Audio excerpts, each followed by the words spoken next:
The president only has a few hours left here at Mar-a-Lago before returning to Washington, but he will tell you he loves Florida, and not just for the weather, but the voters here who were instrumental in sending him to the White House. Here to weigh in, local talk radio host Brian Mudd, 1290 on your AM dial, online as well. Brian, for as much complaining as conservative talk radio does about the media, the mainstream media, and the president does about complaining, there's nothing like a little U.S. firepower to get everybody excited. Oh, no question about it. And thanks for having me, by the way. You got the tough assignment out here, obviously. Yeah. So with regard to the president, yeah, there's no question that you take a look at the news cycle and how quickly the narrative changed. Who thought that we would actually have some bipartisan support from Chuck Schumer and Nancy Pelosi at the same time we had the vote going down to Neil Gorsuch Friday? But locally, the media right along has been one that has played the middle road with President Trump, because obviously it's not new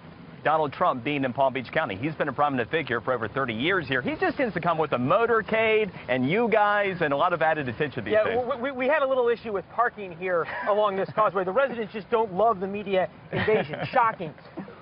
Donald Trump, though, has been here for 30 years, and he has been controversial here for 30 years. And as you talk to folks, you do get the sense that sort of, if you like him, you love him being here, and if you don't like his politics, you really don't like him being here. Okay, 2 points. So most people, when they think of Palm Beach County and politics, they still have their mind on Florida 2000. Truth is that this county does lean towards the left, but it is also a fact that Donald Trump had record Republican participation in Palm Beach County and also throughout Florida. So he did do better than any prior Republican president. So kind of to your point, the people locally who have been opposed to him visiting, it's hurting the economy. It's a pain for the motorcade.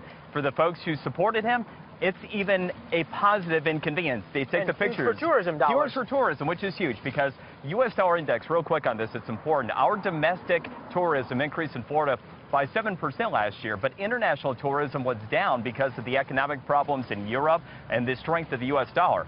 The U.S. dollar index right now, 101. Year ago, 94. It is actually 7.5% more expensive for foreign tourists to visit us. So this is the single best thing that could happen to bring in foreign tourists. Yeah.